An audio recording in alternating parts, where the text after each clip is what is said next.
Okay, so once more.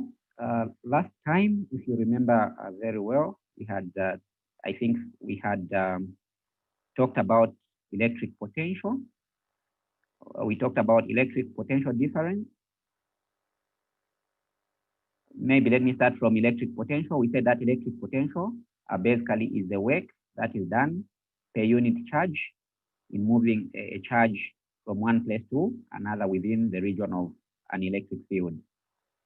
Okay. So now today we are going to go a step further and start discussing the concept of capacitance.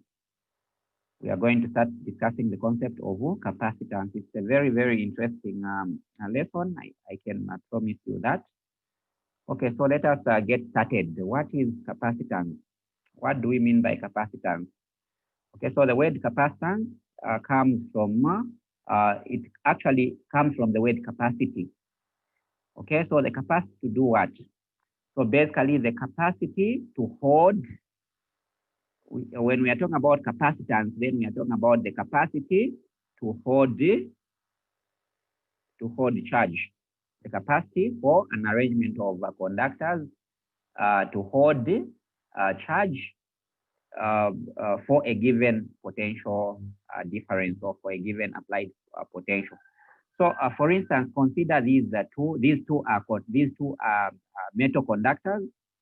Maybe you can say this one is A, this one is B, or any other labeling that you want. Okay, so you can see that these two metals, these two conductors are separated by a certain distance. And then now what happens if you connect these, these are also conductors, these are wires, if you like.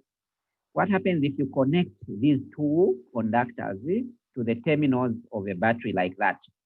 And the battery, for instance, has got a potential difference of 1.5 volts. So what happens? What do you think will happen to these conductors?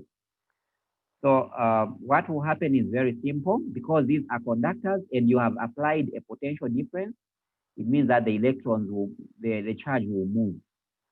And how will the charge move? Here we have the positive charge, and this is the positive terminal, so it is at a higher potential. So the charges will move in this direction. So this conductor here will be positively charged. On the other hand, here, since this terminal of the battery is at a lower potential, then the electrons will move from this conductor to this terminal, which is at a lower potential. And as a result, this terminal is going to have a positive charge. This conductor is going to have a positive charge. This conductor is going to have a negative charge. Okay.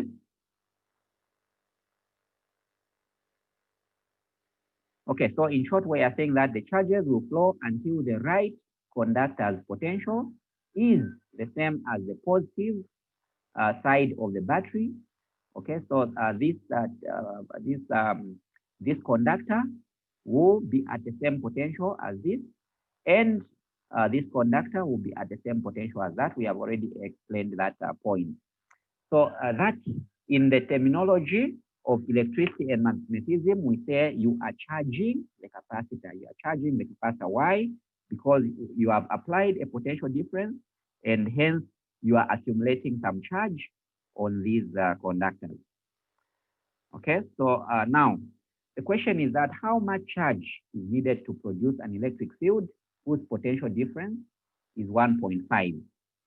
How much charge is required to produce a potential difference, to an electric field whose potential difference is, okay, I think I should have explained that since we are saying that this conductor is at the same potential as this conductor, and this conductor is at the same potential as this conductor, so then it means that these two conductors have a potential difference of 1.5, which is the same as the potential difference of the battery. And since there's a potential difference here, then there must be an electric field. The electric field will move from this positive conductor to the negative conductor. So, so now the question is that how much charge is required in order to create that electric field in such a way that an electric potential of 1.5 is created. So the answer to this question is that that charge actually depends on a quantity that is called the capacitance. That charge is actually proportional to the potential difference, and the constant of proportionality is what is called the capacitance. Okay, so that basically is the definition of capacitance. Capacitance is just the proportionality constant between the charge and the potential difference when charging a capacitor. Basically, a capacitor is just a system that consists of two conductors with equal but opposite charges that are separated by a finite distance. Any questions up to now? Any questions at this point? Okay, so no questions. We proceed. Now, let us now see what happens when the two conductors are moved closer. When these two conductors are moved closer, so what happens? So in that particular case, we are saying that, have you seen this conductor is moved closer to that? What do you think will happen? Okay, so let us analyze the situation. The conductors are still connected by the same battery. You have not changed the battery. And what does it mean? It means that the potential difference between the positive conductor and the negative conductor should still be the same. It should still have the value of 1.5 volts. So that potential difference should remain the same. Okay. Now, if you remember very well from the previous lecture, we said that electric potential is computed using this formula here, the negative of the first integral of the electric or the dot product of the electric field and the first element. Okay, so since this guy here remains the same, but then what has changed? What has changed is that the distance between these two conductors has reduced. So it means that this guy here is the one that has reduced. The integral of this guy is the one that has reduced. So what does it mean? What does it mean? It means that the charges have to flow in order to make this to happen. Why are we saying that the charges have to flow? Since if okay, so remember the expression for the capacitance. Let me just write it again so that we look at it from that angle. We said that the charge is given by the capacitance and that. So it simply means that this electric potential will just be given by charge and then over the capacitance. Okay, so now we are saying that this guy has remained the same. This guy has remained the same, but then this charge here will increase. Maybe I could pause. I've talked a lot. Let me pause for a question. Why are we saying that this charge will increase? Why do you think that the charge on this will increase?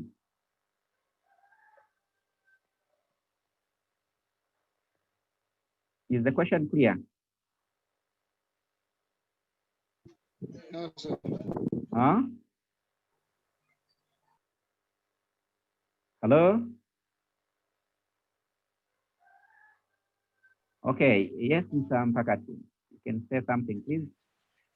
Yeah, since the charge is the product of the capacitance and the potential. Yes.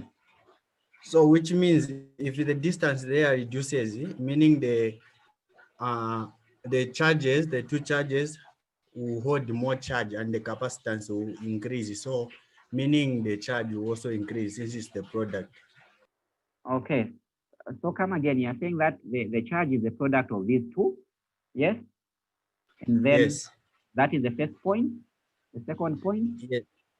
The second point is since they are the distance between the two yes, the two charges is small, meaning it will give them the ability to hold more charge.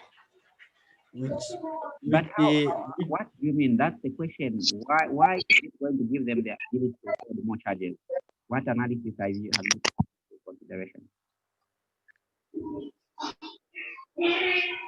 That is the question that I'm asking. Okay. Okay. So there is someone. Reduce the volume. Reduce the volume. Hello. Reduce the volume. Okay, I can see another hand here. Who has raised the hand? You can please go ahead.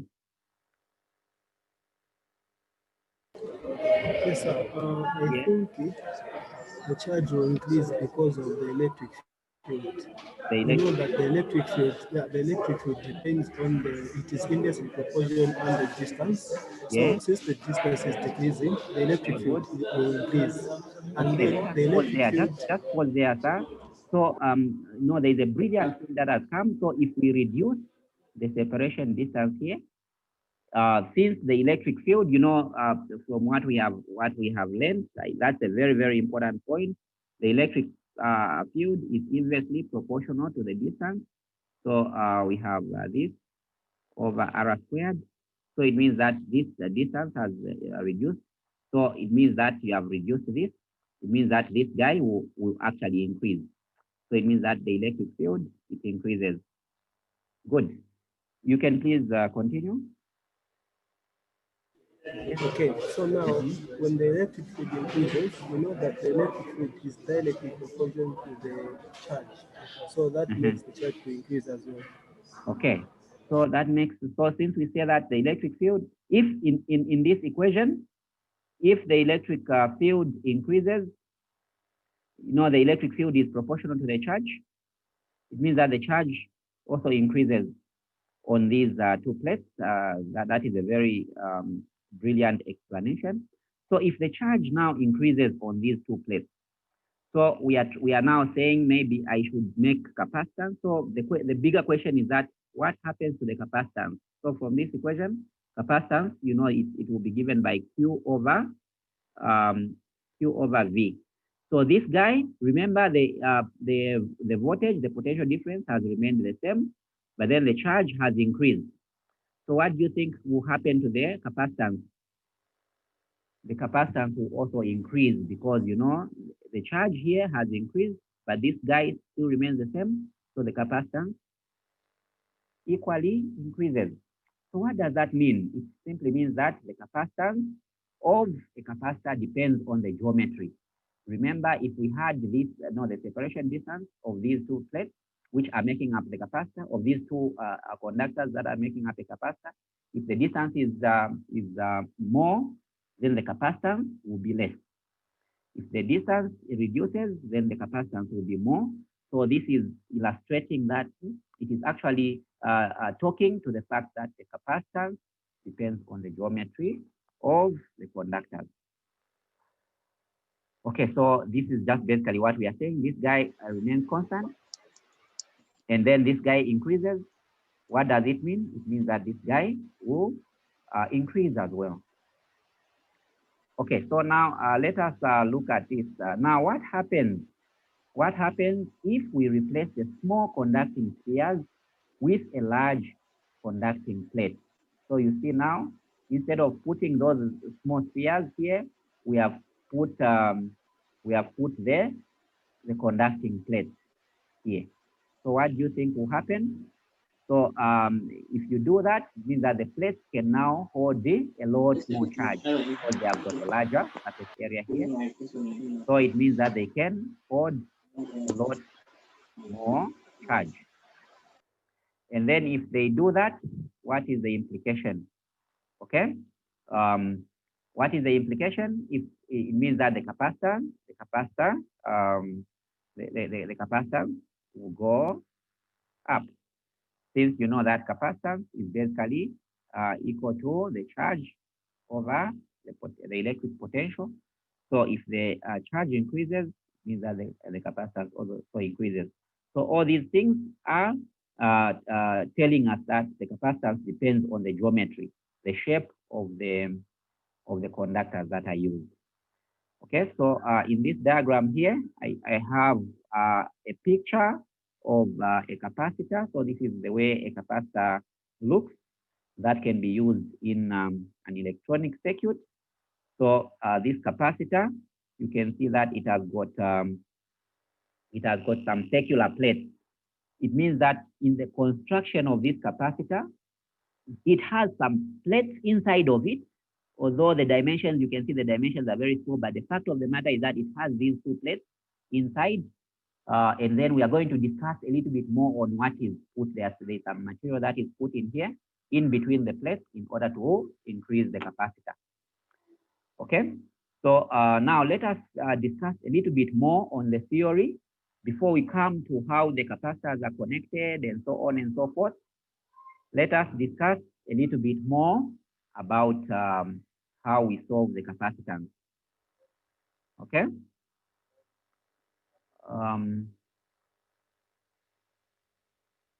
Okay, so I have a question here just to keep the class alive. So the question says that, say that we charge a parallel plate capacitor to 20 volts. If we charge a parallel plate capacitor to 20 volts. By the way, a parallel plate capacitor is just here you can see these plates, and then they are parallel.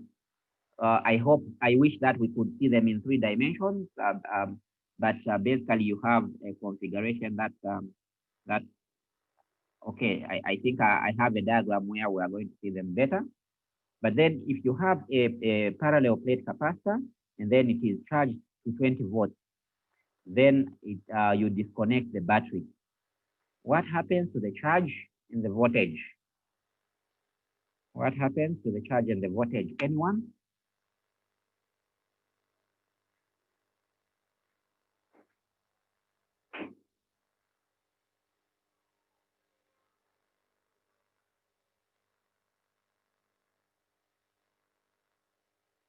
Hello, am I alone? Is the class with me? Together, sir. Okay, so I think the answer is A. the answer is A. The charge stays on the plate indefinitely, and the voltage stays constant at that. Why do you say so? You said that from your explanation, you said that when you connect a battery, simply means that you're charging a capacitor. So meaning after you remove the battery, the capacitor will still remain charged. Okay, so the capacitor will still remain charged, and that is actually the correct answer, because you see that the charge, you see, charge cannot be destroyed or created. I think we learned about that. That is called the principle of conservation of charge. So if you have placed the charge on that capacitor, as long as you have not connected any other conductors that are leaking away the charge, then that capacitor will stay charged because the charge cannot go anywhere. Okay, so thank you very much for that. Now let us try to go into details about the parallel plate capacitor. So a parallel plate capacitor, imagine that these are sheets of paper. These are actually plates. These are actually plates. So you have this plate that is positively charged, and you have this plate that is negatively charged. This entire system, the entire system is actually what is called the capacitor. It is not only one plate that is referred to as the capacitor. It is the entire system that is referred to as the capacitor. Okay, so this capacitor, let us try to go into details. You see that these plates, the plates have got an area. The plates have got an area of A. Okay, and then now if you apply, okay, just give me a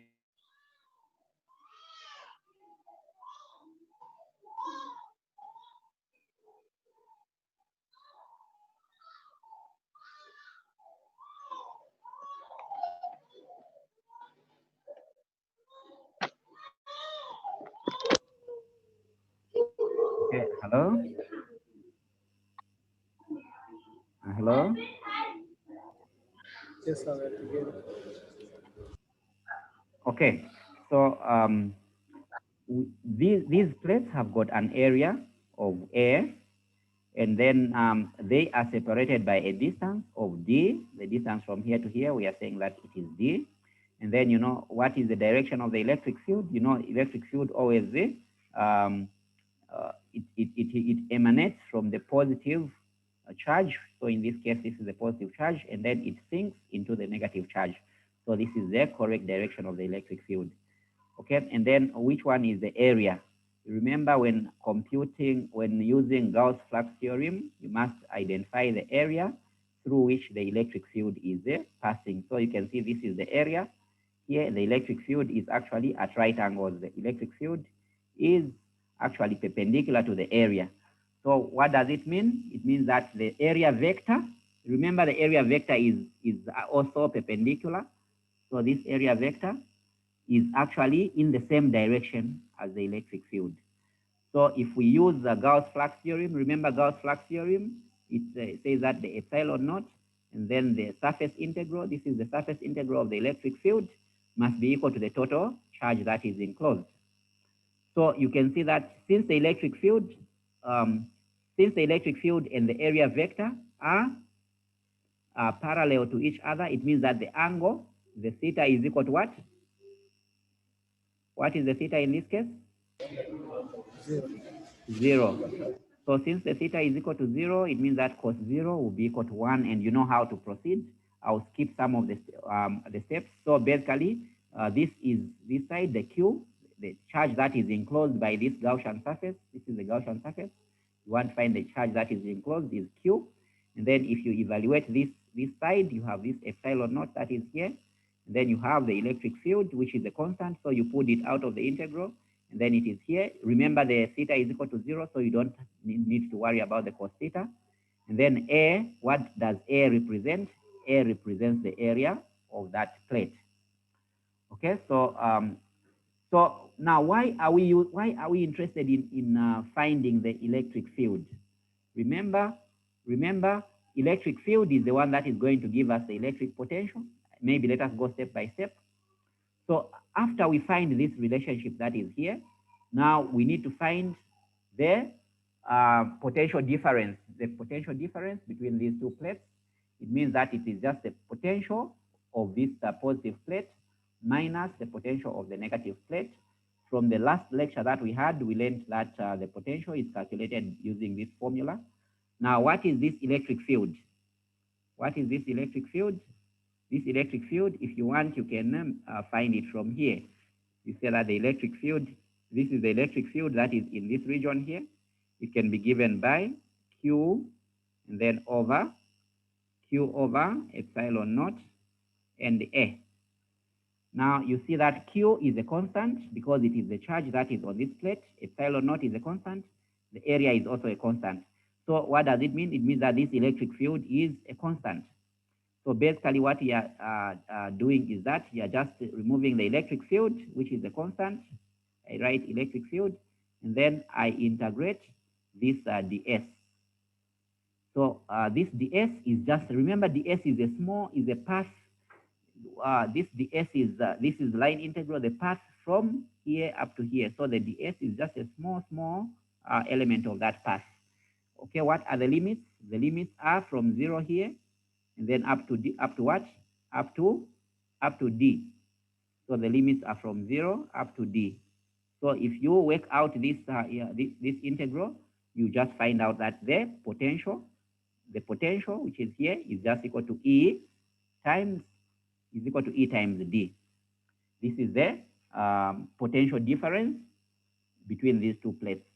But why were you finding the potential difference between the two plates? Because you want to find you want to calculate the capacitance.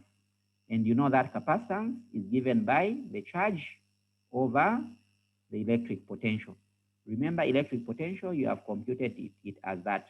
And then the electric field, you have already calculated. So in short, we are saying that the capacitance of a parallel plate capacitor will be given by Q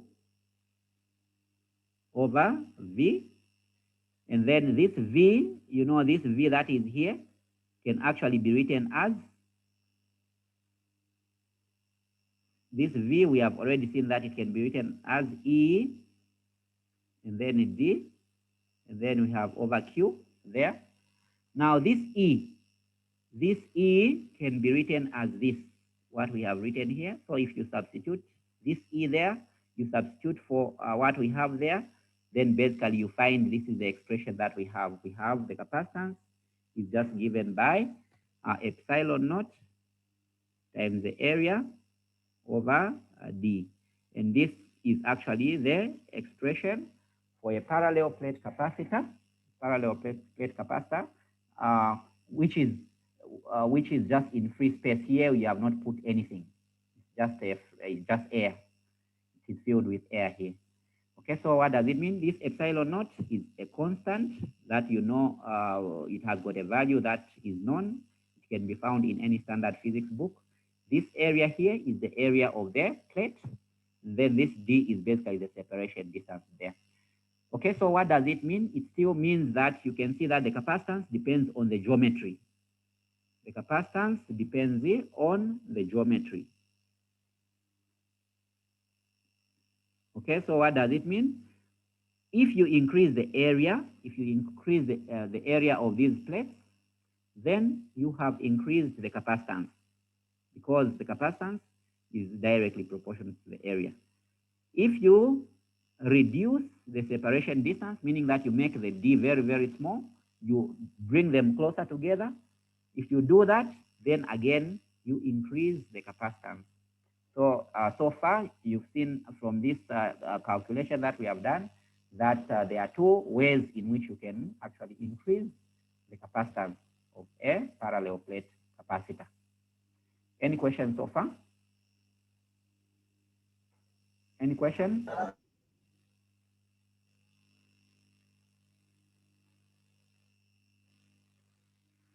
Okay, so let us proceed.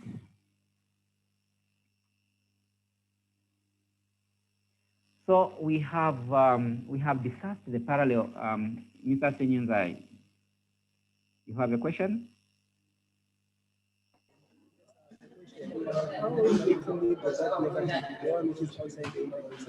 Hello? How is it rid of that negative one which is outside the... Okay, actually, that is a very, very good question. That's a very, very good question. Okay. How are we getting rid of this negative? Because there is a negative that is here. There is a negative that is here. Can someone help us? Actually, that's quite a good question. That's a good observation.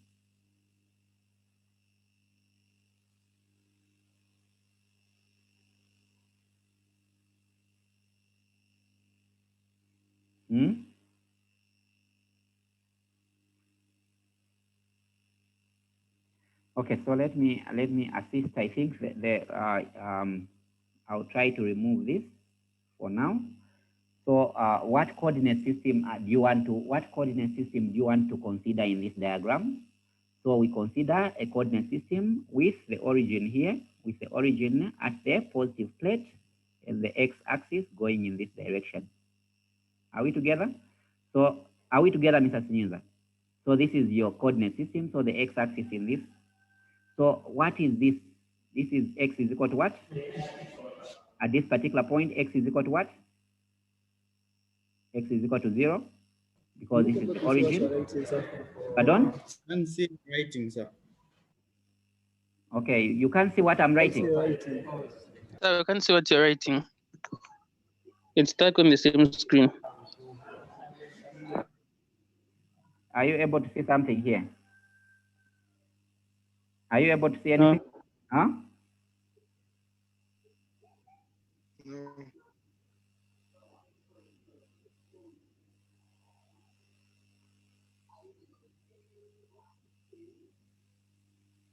Okay, are you now able to see?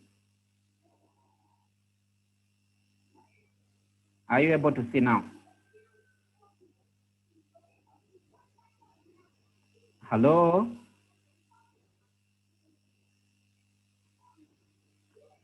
Hello?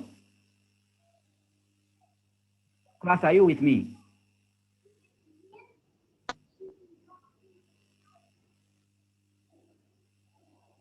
Hello?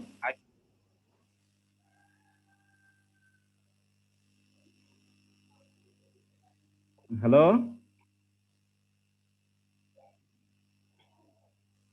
Hello? Are you getting me? Huh? Yes, I can get you. Okay, so I was trying to answer Mr. Sinya's question about where the negative here has gone.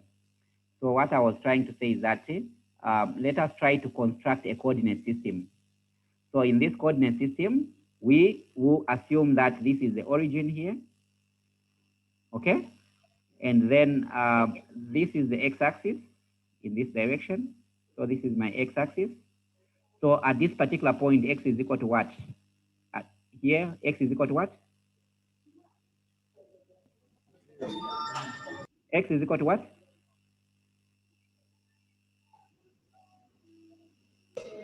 X will be equal to 0. X is equal to 0 here. 0. What about at this particular point? X is equal to what? D. X is equal to D, because you know the distance from here to there is D. D. Okay. Now, according to what we had said, we said that, you know, when you are evaluating this integral, what is this path? What is the path integral that you are doing? You are taking this path integral.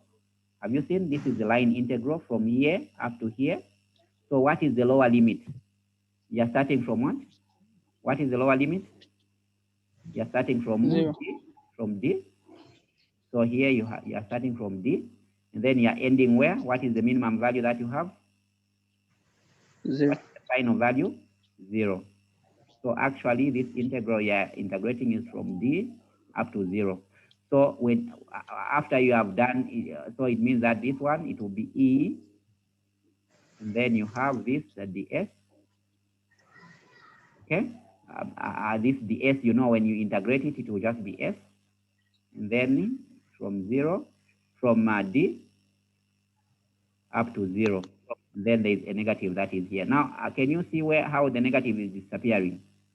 So the negative will now disappear when putting in the limit. When you put in the limit, it will be 0. The upper limit will be 0. Now, when you put in the lower limit here, you know there is a minus. You just go and do it on your own. There is a minus that will come when substituting this D. Are you able to see, Mr. Smith? Huh? Huh? Thank you very much. Okay, so that is just go and try it out on your own. So I think we are running out of time in this session. I'll close it, and then we'll meet on the other side. Is the class with me? Can we proceed? Okay, so Yes, sir. so far we have looked at a parallel plate capacitor. We have looked at a parallel plate capacitor. I'm just trying to see if I could draw it in 3 dimensions so that you guys are able to see it. Sorry, maybe you can say that it's quite difficult to draw. I'm not a good artist.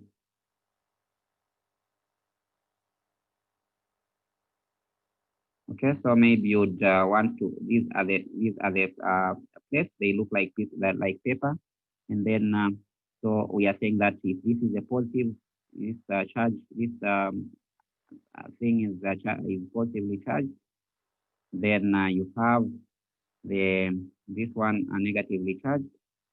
Okay, so then you have the electric field in this direction.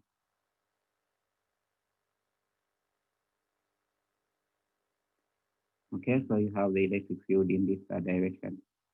Okay, so for this one, we realize that the capacitance can just be computed as epsilon naught, and then A, and then over D, where D is basically the separation distance between the plates from here up to here, to say that it was a D. Okay, so now let us look at another geometry. Look at another geometry for a capacitor which is called the cylindrical capacitors. So imagine, what I want you to imagine is that this one is a cylinder. Inside here is the inner cylinder, which is a solid. And then here you have a shell. Okay, so if the inner cylinder is positively charged, remember these are conductors. We had discussed this at an earlier in an earlier lecture. If you place charge here, then that charge will reside on the surface, and then it will induce a negative charge on the inner surface of this conductor. And what does it make? It makes up a cylindrical capacitor. Cylindrical capacitor. Okay, so now how can we compute the capacitance of that type of capacitor? The first thing is that we need to calculate the electric field between the plates, this electric field here. There will be an electric field from the positive charge to the negative charge. So how do you calculate it? By using Gauss flux theorem. So the first thing is that we'll construct a Gaussian surface, the one that has been drawn in red here. This is the Gaussian surface. Okay.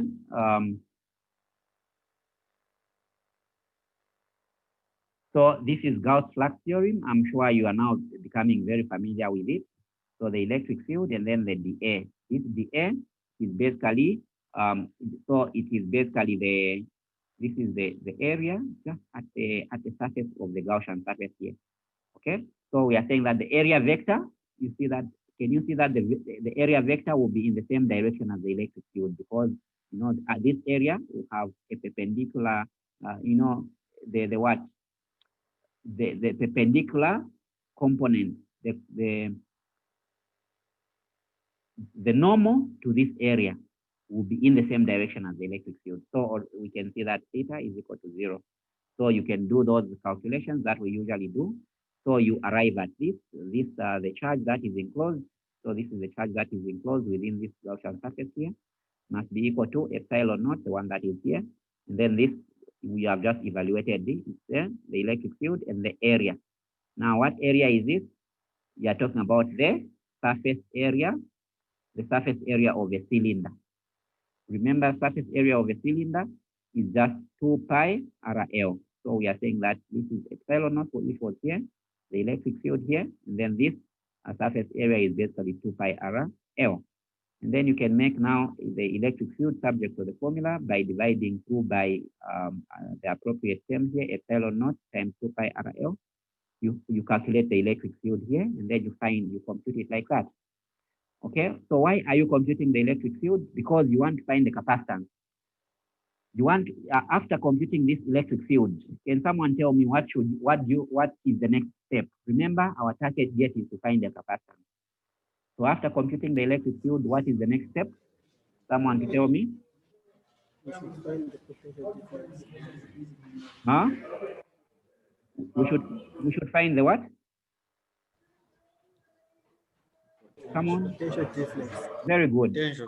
So we should find the potential difference. We are using this as a means for us to get to the potential difference. You see how we are moving. It is like you have to do one step in order to get to the next one. Okay, so if you don't know how to use Gauss theorem, it means that you will not even be able to know the electric field. You will not be able to get the electric potential. Then as a result, you can't get the capacitor. So the next thing here is to get the electric potential. You know that this electric potential is given by this formula. Now you must put this E that you have found in this formula. Okay, so if you do that, you remember that everything else here is a constant. Q is a constant, 2 pi epsilon is a constant, and L, remember L is the length of that cylinder. So everything is a constant apart from R. Because R, remember R is the distance from here up to here. So you could have taken this Gaussian surface at any given point. So this R is a variable. So you start integrating,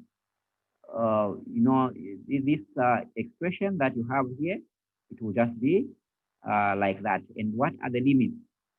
What are the limits? So the limits are from B. Remember, the path integral, you are taking it from, the path integral, you are taking it against the electric field. So it means that your lower limit is B, and then your upper limit is A. Okay, so you have this, And then you can remember, I'm sure from your first year mathematics, that this is a very simple integral, 1 over r, or 1 over x if you like. Then that just gives you ln. So ln, if you evaluate that, so in short, you have v is equal to q over 2 pi epsilon naught times L. And then if you integrate this, then you have ln r, and then with the limit from b to a. So if you just try to now substitute the limits and so on, you realize that you come up with this. Expression. And now with this expression, you know you have actually found the potential difference. It means that this potential difference will now give you access.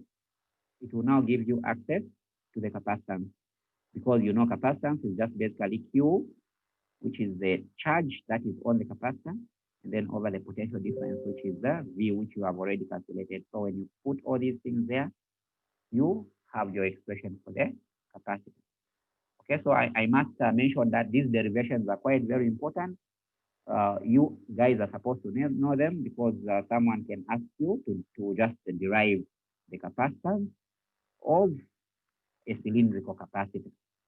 So it's very important for you to be aware. So it means that you have to start from here, you apply Gauss flux theorem, you show all the steps, and so on and so forth until you reach this expression. Okay, so any questions before we proceed?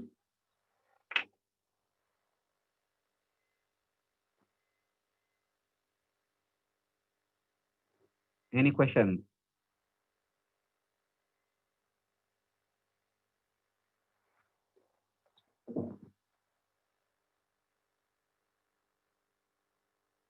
Okay, so no questions. So then we proceed. So now we just summarize. I think so far we have looked at certain configurations. There are certain configurations that we have looked at. We have seen that for a parallel plate capacitor, the capacitance is given by this expression here. You must know how to derive it from first principles.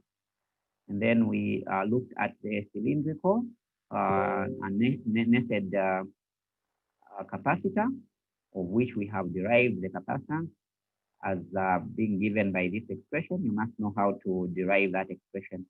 Now I'll give you an exercise to go and do on your own in order to prove that for a spherical capacitor. If you have a spherical capacitor, now what does it mean, a spherical capacitor? It means that you have concentric, you have a sphere, a conducting sphere that is inside a spherical shell. The conducting solid sphere could be positively charged, and then the outer shell, it is nested in a shell which is negatively charged. So that entire arrangement makes up a spherical capacitor. So you must show, I'll give you that as an exercise in your spare time. You show that the capacitance is given by that. And similarly, if you have just a sphere, just one single sphere, which is an isolated sphere, it means that you can imagine that the shell, the outer shell, is at infinity. So it simply means that in this expression here, you are now integrating from infinity up to A. So you must show that the capacitance in that arrangement is given by that. Okay. So these are the things that we have discussed so far, and then some of the things that I've given you as a homework. Can we proceed? Are we together? Yes, sir. Okay. All right. So let us just, before we leave this, we just discuss briefly about the units. What are the units? Yes, sir, we can proceed. Thank you very much.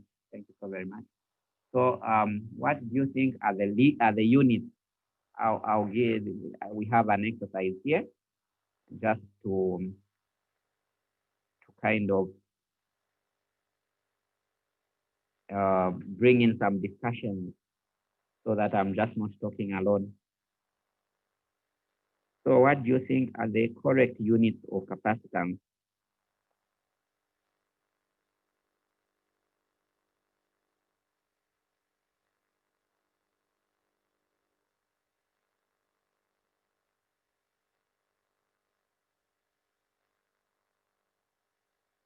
Okay, so you have these expressions.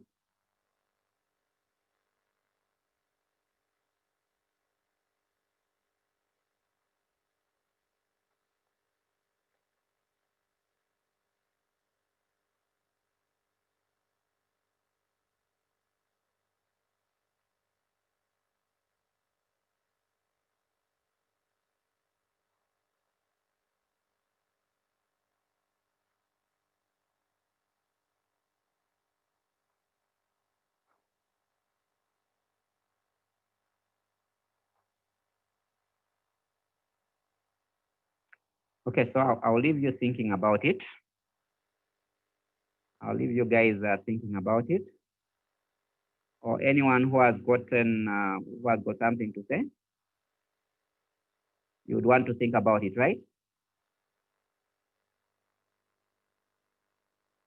Okay, anyway, I'll just help you. Let us start from this equation. If you look at this equation, I'll help you how to analyze it from this equation. Now you can do these other equations on your own and convince yourself that you are still coming with the same. So you are just going to basically apply dimensional analysis. I'm sure in first year you learned about dimensional analysis. So it means that the dimensions, we say that the dimensions of capacitor, you put these square brackets here, must basically be equal to. Okay, so what are the dimensions? What are the dimensions of this? So I'll say the dimensions in SI units. In SI units must be equal to. What are the dimensions of this? So this is basically this guy here. It is coulomb squared per Newton, and then meter squared. Okay, so that is this epsilon. And then what are the units for area? What will be the SI units for area? What are the SI units for area? Huh? I think the answer is going to be C. Huh? According to what I saw. So you have already analyzed it. Okay? So someone has said this. Let us see. So let us see. So we have meter squared here, and then the D here. What are the units for D? What are the units for D? Meters. Distance is meters. So I've put these brackets here to indicate that I'm just interested in the unit, the SI unit. So you can see that, of course, this guy and that guy, I think they are going to cancel out. So I think you can already see that you just have this, and then Newton meter. So someone, is that correct? Is there something that we have? Okay, so which one there corresponds to this? Do we have anything that corresponds to this? So this answer, someone has already said it's C. So that was actually correct. So you can do the same analysis for the other ones and convince yourself that you have those expressions. All right, so now let us come to capacitor connections. Capacitor connections. So as you know, when you have these electronic components and you have to connect them in a circuit, there are basically two types of connections that you can make. You can actually connect them in parallel configuration, or you can connect them in series configuration. Okay, so in the next few slides that we are going to have, we are just going to convince ourselves that if you have a capacitor here that has got a capacitance of 3C, then it is as good as the effect here will just be the same as having three capacitors, each of capacitance C that have been connected in parallel connection. Okay, so sometimes this can be confusing to identify which one has been connected in parallel and which one has been connected in series. But one thing that is helpful in determining whether the capacitors whether the components are in series or parallel is to traverse from one terminal of the battery to the other terminal. And then if you are able to pass both capacitors, or if you are able to pass both components, then you know that they are in series. If you are not able to pass through them just using one path, then you know that they are in parallel connection. So for instance, in order for me to move here, and then come back here, I can either take this path, okay? So I've only gone through the first capacitor, or I can take this path, meaning that I've only gone through the second capacitor and not the first one and the third one, or I can take this route here. Okay, it means that I've only gone through this and not these two. So you can see that these three are actually connected in parallel. And for parallel connection, we say that the equivalent capacitor is basically the capacitor that will have the same effect as a combination of the other capacitors. So it means that in this case, we can say that this is an equivalent of this arrangement. So in general, when capacitors are connected in parallel, then we see that the equivalent capacitor is given by C1 plus C2 plus C3 plus blah, blah, blah, until you go to whatever number of. So you just add the respective capacitances. So the short form of writing that is just by using the summation notation. I'm sure you guys are conversant with the summation. So you're summing this from J is equal to 1 up to N, where N is the total number of capacitors that are connected in parallel. Okay, so in order for you to find the equivalent capacitance for the capacitors that are connected in parallel, you just add them. Okay.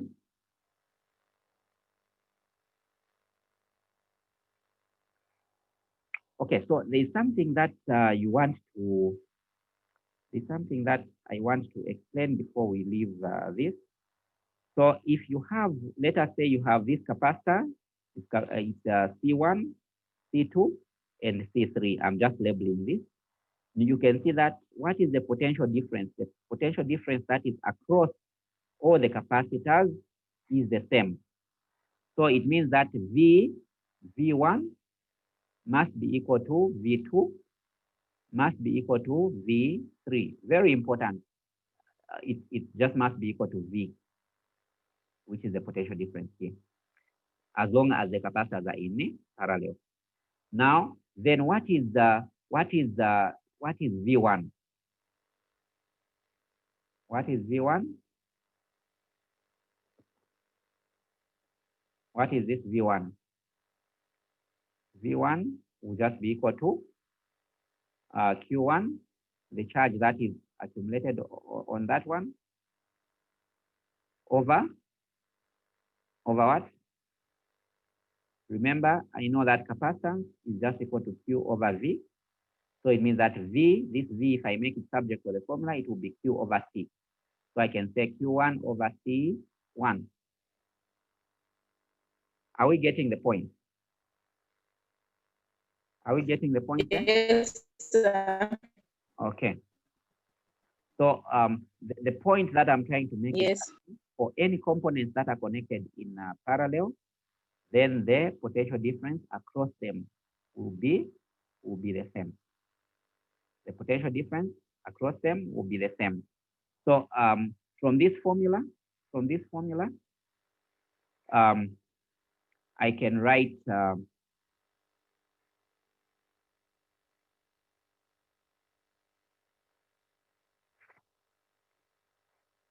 what do you think is the relationship between the total charge? If you have the total charge, you say that the total charge is Q.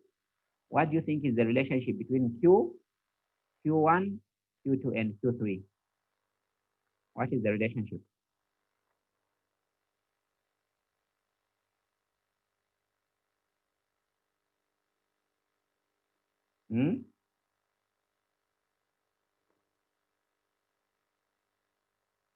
Ladies and gentlemen. The summation of the three results to Q. Yes, so in short, we are saying that Q must be equal to Q1 plus Q2 plus Q3, because charge cannot be destroyed nor created. So as it is coming there, then I think there's a bit of a problem somewhere. We are saying that the total charge here will be equal to charge 1 plus charge 2 plus charge 3. Is this correct? Sir, Huh? I think the charge will be the same. The charge will be the same. Are you sure? So No, the charge is going to be given by the product of the capacitance and the voltage, the potential difference. You must remember, you guys, you did Kirchhoff's laws at first year. Did you do that? The Kirchhoff's laws. No, we never learned. We never learned. Just taught ourselves. Yeah, sometimes it's important to teach yourselves if you haven't learned.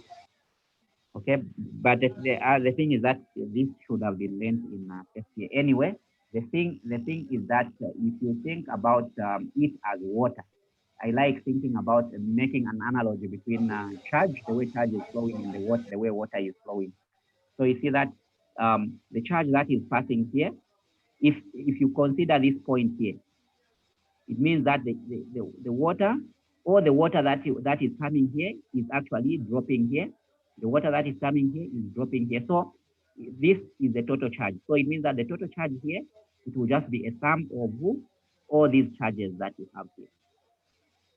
Are we together? Yes, sir.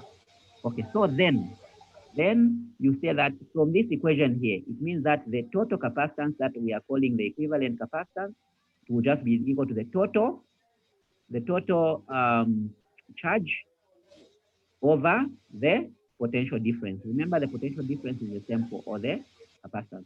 So in short, we are saying that this equivalent capacitance is just equal to Q1 plus Q2 plus Q3, and then over what? Over V. So this can be given as Q1 over V plus Q2 over V plus Q3 over V. Now, what is Q1 over V? What is Q1 over V? It is just the capacitance of Q1. It is just C1.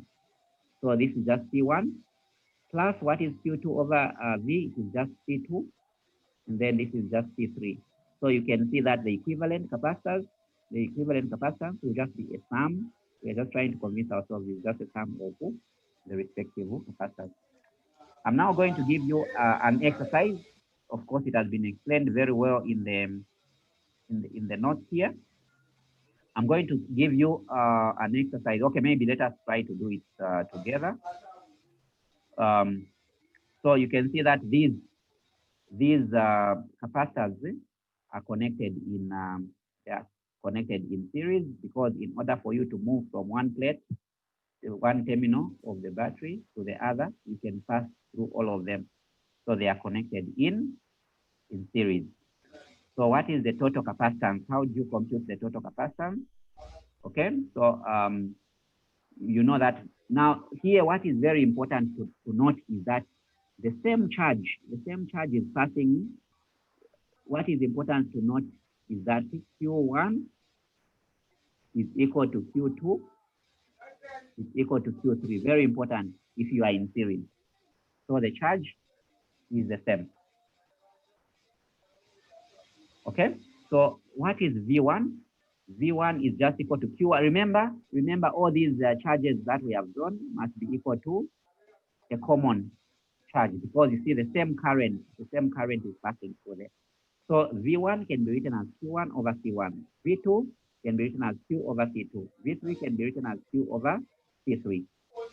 So if we have to add now, what is, you see the total potential here, the potential difference between here and there is just basically a sum of V1, V2, and V3.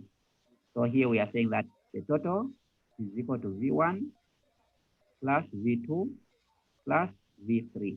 Now V1 is represented by this formula, so I can write there. V2 is represented by this formula, so I can write this, then V3 by here. So you can see that this can actually be written, the Q is common, so I have Q over 1, it's Q times 1 over C1 plus 1 over C2 plus 1 over C3. Okay, so I have this equation here, and then this Q here, you can divide both sides of the equation by Q, so you divide this over Q, so this cancels out, then here you have this, and then is equal to that. So in short, what are you saying? In short, we are saying that if the capacitors are connected,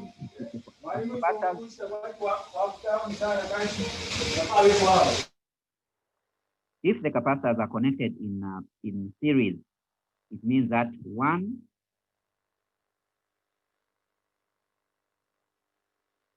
one over the equivalent capacitance must be equal to the summation from J is equal to 1 up to N over 1 over Cj.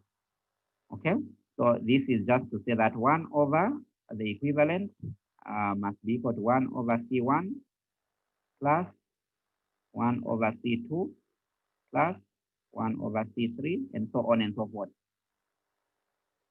So in short, in summary, we are seeing that the behavior of the capacitors in a circuit is an inverse of the behavior of the resistors. We see that when the resistors are connected in series, then the total resistance is a sum of those resistors. But then for the capacitors, it's the opposite. When the capacitors are in parallel, then the equivalent capacitor is now the sum. And when the capacitors are in series, then the reciprocal of the equivalent capacitor is equal to the sum of the reciprocals of each of the capacitors. I'll pause here a little bit for questions. Any questions? Okay, so I have a question for you. I have a question for you here. About three capacitors in series. So the equivalent capacitance for two capacitors in series is given by this. Okay, so what is the equivalent capacitance for three capacitors in series? I know this will require you to do a little bit of analysis. I'll leave it for now. And then when we meet in the next class, you know, if you want us to try it together, or you want us to compare the answers, then we can do it. For now, I'll just ask you to do in your spare time, and then we'll try to figure it out in the next class, if at all you guys will have a problem. Okay, so as we are coming to the end of this session, and probably also to the end of this lecture, today I think we'll not go for the entire three sessions. We'll just do 2 sessions. Okay, so I just want you to take you through an example, a typical way questions come in the exam or in the test. So someone could bring for you a diagram such as this one, and then they ask you to find the equivalent capacitor. What is the equivalent capacitor of this? So it means that you have now to analyze this situation. You have to identify which capacitors are in series, which ones are in parallel, and then you do the computation. So for this particular case, we have been told C1 is 4 microfarad, C2 is 5.3, and then C3 is 4.5 microfarad. So we want to find out what is the equivalent capacitance of all these capacitors. So in doing that, I would advise you attack the problem at its weakest point. You attack the problem at its weakest point, and then you try to start reducing the diagram. You start making it more simpler. You start by making it simpler. In other words, by combining some resistances. So for instance, in this case, you can see that you have these two, can you see it's obvious that these two are in parallel? These two are in parallel because in order for you to move from here, you can't move through both of them at the same time. You can either pass through here, pass through there. Okay. So these are in parallel. So you have to compute. So you can compute what you can see C12. C12 is basically the combination of 1 and 2 which are in parallel. So since these are in parallel, then you just have to add C1 and C2. For now, I'm not even putting the numbers. I know C1, I know C2, but I don't want to put the numbers. I want to, first of all, simplify it.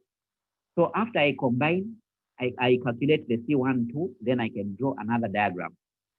This diagram, it has replaced this section here. This section that is here, it has replaced it by this that is here.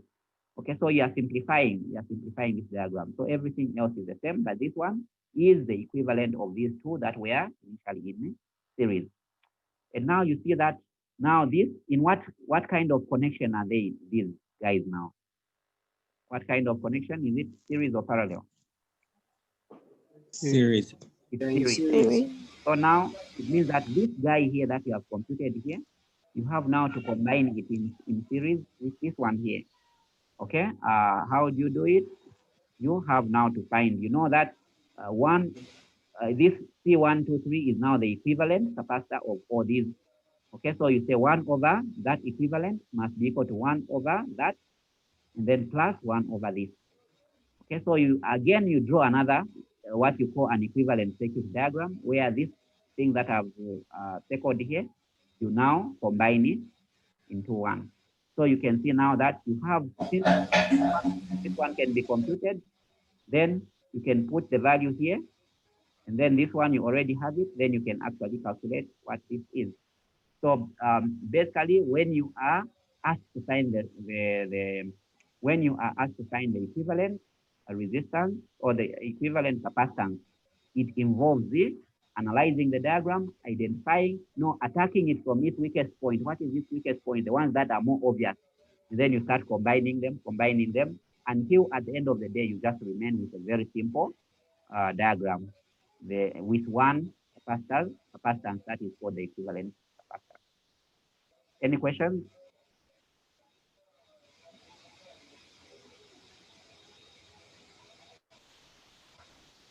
Okay, so I will leave this. I have this this circuit diagram again. So in your spare time over the weekend, as you prepare for your trip, you do your laundry, you stay with a piece of paper aside also and try out this example here. So if I have C1, C2, C3, C4, and C5, they are combined. They are connected in this way. Okay. So what basically, how can you find the equivalent capacitance? So I think this lecture slide, I'll send it. I think it will guide you on how you can do it.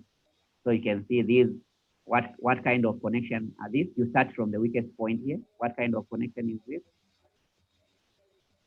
Is it parallel or series? Series. So you combine these two. From there, you replace them with a single capacitor that you have. So you draw another diagram, which is called the equivalent circuit diagram. Okay, now you can see that this, what kind of combination is it? They are combined now in parallel. So you know the formula that you use for parallel, just the addition of this, that, and that. So you find this, and then you replace it. You can already see also that these are also combined in a parallel connection. So you can reduce it. And then from there, you draw a circuit diagram. See these, you replace them by one capacitance. These you also replace them by one capacitance. Then you have this, then you can compute that. Okay, so ladies and gentlemen, let us end our class for today here. And then I'm looking forward to seeing you physically in our next class.